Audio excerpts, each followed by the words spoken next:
The year was 1119. Jerusalem, newly captured by the Crusaders, still trembled with the echo of war. The holy city, bathed in dust and blood, was fragile.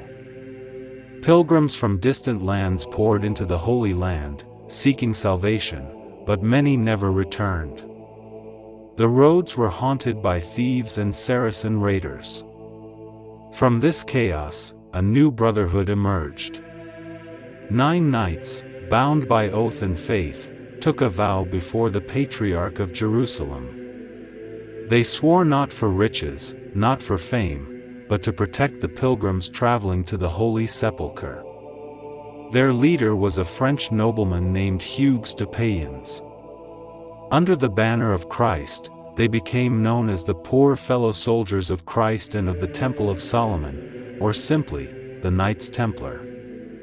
They wore white mantles, marked with a red cross, symbolizing purity and sacrifice. Their weapons were simple, their cause divine. And so began a legend that would reshape both faith and empire.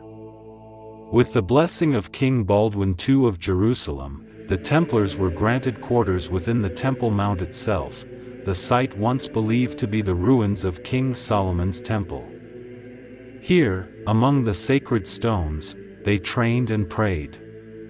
But it was not until Bernard of Clairvaux, a powerful abbot, wrote their rule of life and secured papal recognition that the Templars became unstoppable. Pope Innocent II issued a bull granting them independence from all earthly authority. They answered only to the Pope himself. From poor soldiers, they became the Pope's army, holy warriors above kings and crowns.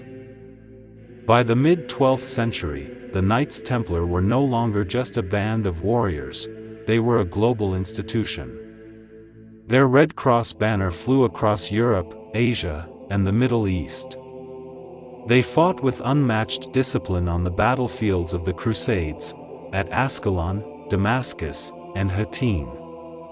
Even their enemies, the Saracens, respected their courage. Templars never surrendered. They fought to the last breath, believing that dying in battle meant eternal life in heaven. But the Templars' true power was not just in their swords, it was in their coin. They pioneered the world's first international banking system. Pilgrims could deposit gold in London and withdraw it safely in Jerusalem, using coded receipts protected by sacred seals. Their network of castles and preceptories stretched from England to Egypt. They became landowners, shipmasters, and financiers. Kings borrowed from them. Nobles entrusted them with treasures. Even the Vatican relied on their banking system. Behind their disciplined silence lay secrets, rituals whispered in candlelight, oaths sworn in hidden chambers, and symbols carved deep into stone. Rumors began to spread. Some said they had discovered relics beneath Solomon's temple, ancient scrolls, the Holy Grail, or the Ark of the Covenant itself.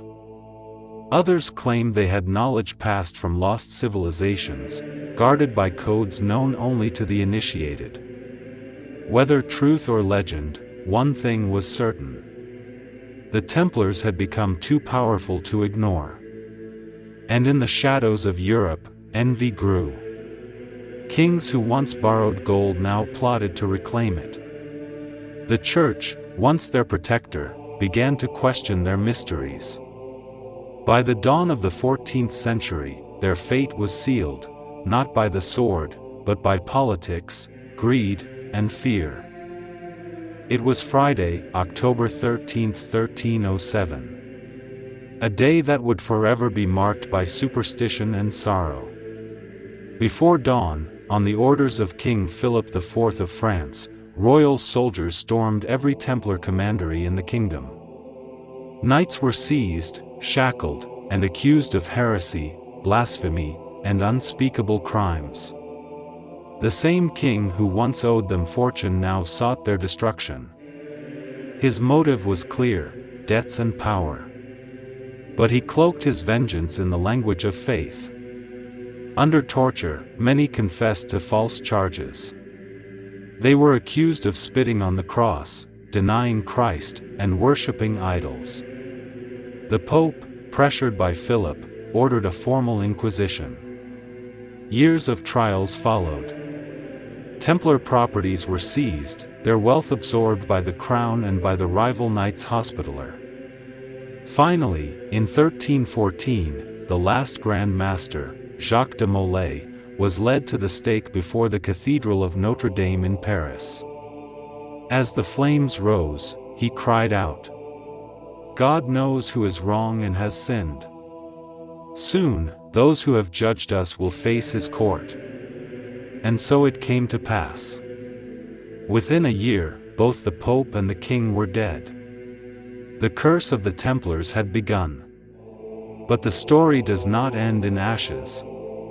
Across Europe, whispers persisted that some Templars had escaped, taking with them their treasures and secrets. Some fled to Scotland, where legends say they fought beside Robert the Bruce at Bannockburn. Others sailed west, toward lands unknown, long before Columbus ever set sail.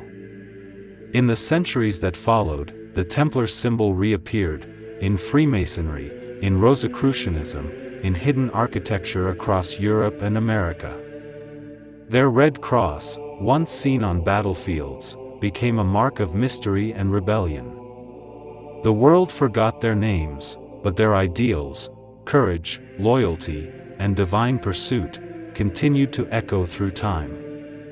Even today, their legacy lingers in myth, in stone, and in the beating hearts of those who still seek truth in the shadows of history. The Knights Templar rose from humble faith to unimaginable power, and fell to betrayal and fear. Yet across the centuries, their spirit endures. They were not just warriors, they were keepers of secrets. And though their order was destroyed, their mystery lives on, in the echoes of time.